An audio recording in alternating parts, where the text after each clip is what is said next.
Manajemen produksi adalah proses perencanaan, pengorganisasian, pengarahan, dan pengendalian sumber daya untuk mencapai tujuan produksi secara efisien dan efektif. Assalamualaikum warahmatullahi wabarakatuh. Saya Okrizal Fajri dari Universitas Teknokraт Indonesia, Fakultas Ekonomi dan Bisnis, jurusan Manajemen. Oke teman-teman, di video kali ini kita akan membahas materi tentang manajemen produksi. Oke, kita masuk ke apa tujuan dari manajemen produksi bagi perusahaan. Yang pertama, peningkatan efisiensi, meningkatkan penggunaan sumber daya untuk menghasilkan lebih banyak produk dan biaya yang lebih rendah.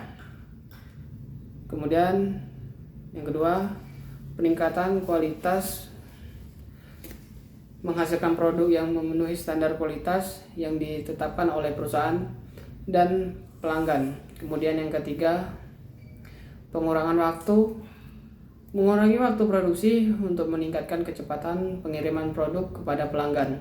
Yang keempat, peningkatan inovasi, mendorong pengembangan dan menerapkan teknologi baru dalam proses produksi. Kemudian kita masuk materi selanjutnya, yaitu proses manajemen produksi. Yang pertama, perencanaan. Membuat rencana produksi berdasarkan permintaan pelanggan dan kepastian atau kapasitas produksi yang tersedia. Kemudian yang kedua, pengorganisasian, mengatur sumber daya manusia, peralatan dan bahan baku yang diperlukan untuk menjalankan produksi. Yang ketiga, pengarahan, membimbing dan mengarahkan karyawan dalam menjalankan tugas mereka untuk mencapai tujuan produksi. Yang keempat, pengendalian, mengawasi dan memantau proses produksi untuk memastikan penggunaan sumber daya yang efisien. Oke, sekarang masuk ke materi faktor-faktor yang mempengaruhi manajemen produksi. Ada beberapa faktor yang mempengaruhi manajemen produksi, antara lain sebagai berikut. Yang pertama, pasar dan permintaan. Tingkat permintaan pasar akan mempengaruhi volume produksi yang harus dilakukan. Kemudian, kemampuan, motivasi, dan keahlian karyawan merupakan faktor krusial dalam keberhasilan manajemen produksi. Selanjutnya, yang ketiga, teknologi dan automasi. Penggunaan teknologi dan otomasi membantu meningkatkan efisiensi dan produktivitas dalam produksi. Keempat, ketersediaan bahan baku. Ketersediaan dan kualitas bahan baku akan mempengaruhi kelancaran produksi. Yang kelima yaitu politik, karena politik ada hubungannya dengan ekonomi. Ekonomi berkaitan dengan pengalokasian sumber daya di suatu wilayah untuk memenuhi kebutuhan hidup manusia, sedangkan politik berkaitan dengan kekuasaan penyelenggaraan pemerintah dalam suatu negara. Sebagai contoh, jika negara mengalami peperangan, ini sangat berdampak terhadap ekonomi. Sekarang kita masuk ke metode dan teknik dalam manajemen produksi. Yang pertama ada lean production, penerapan metodologi lean untuk menghilangkan pemborosan dan meningkatkan efisiensi produksi. Yang kedua ada just-in-time manufacturing, metode produksi yang fokus pada pengiriman bahan baku dan komponen pada saat dibutuhkan. Yang ketiga, Six Sigma metodologi, pendekatan untuk meningkatkan kualitas dan efisiensi dengan mengurangi variabilitas dalam produksi. Oke, baiklah, setelah kita bahas metode dan teknik, di sini saya akan menyampaikan juga efisiensi dan efektivitas dalam manajemen produksi. Oke, saya jelaskan dulu apa efisiensi manajemen. Efisiensi manajemen adalah kemampuan untuk menyelesaikan suatu pekerjaan dengan benar, sedangkan efektivitas merupakan kemampuan untuk memilih sasaran yang tepat atau peralatan yang tepat untuk pencapaian tujuan yang telah ditetapkan. Nah, setelah kita tahu definisi efisiensi manajemen, kita sekarang bahas efisiensi dalam manajemen produksi.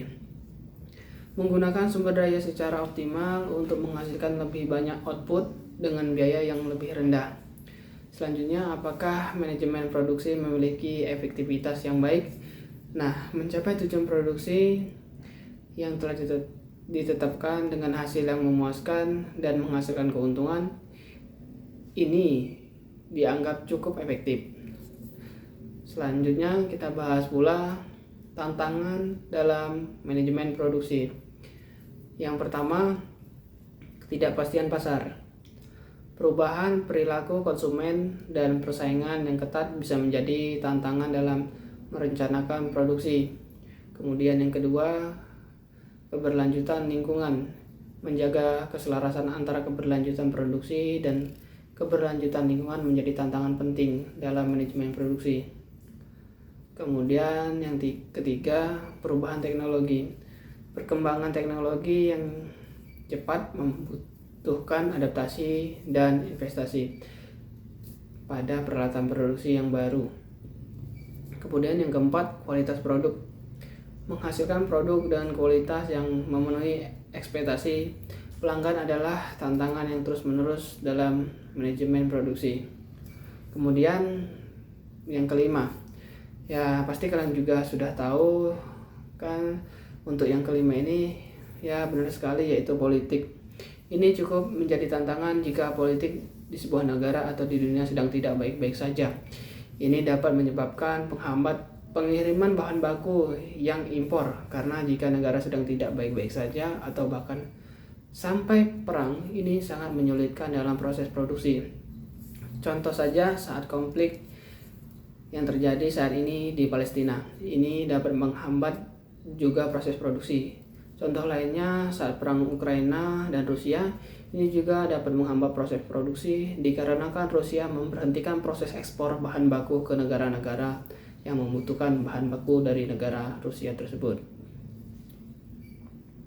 Oke, materi terakhir yang ingin saya sampaikan yaitu teknologi dalam manajemen produksi. Mengapa kita membutuhkan teknologi? Karena teknologi memainkan peran penting dalam menggunakan mesin, dapat mengeliminasi resiko seperti human error yang dapat dan umum terjadi pada manusia, seperti dijelaskan pada bagian kelemahan atau kerugian dengan metode produksi massal. Kemudian manfaat yang didapat dengan menggunakan teknologi meningkatkan efisiensi dan produktivitas dalam manajemen produksi. Penerapan teknologi seperti otomasi, robotika dan sistem informasi dapat membantu mengurangi kesalahan manusia, mempercepat proses produksi, dan meningkatkan kualitas produk. Oke, dari materi yang saya sampaikan dapat disimpulkan, manajemen produksi memainkan peran kunci dalam mengkoordinasikan berbagai aspek operasional untuk mencapai hasil yang diinginkan. Mereka melibatkan perencanaan yang matang, pengawasan yang teliti, dan pengendalian kualitas yang ketat untuk memastikan bahwa proses produksi berjalan dengan baik, sumber daya yang dimanfaatkan secara efisien, dan produk yang dihasilkan memenuhi standar yang ditetapkan. Demikianlah penjelasan mengenai pengertian manajemen produksi, fungsi, aspek utama, ruang lingkup, hingga contohnya. Semoga pembahasan ini dapat memberikan pemahaman dan pengetahuan bagi Anda. Baiklah teman-teman, jika ada salah kata dalam penyampaian materi, saya mohon maaf. Dan jika ada yang ingin disampaikan, boleh disampaikan di kolom komentar. Saya akhiri pembahasan materi kali ini. Wassalamualaikum warahmatullahi wabarakatuh.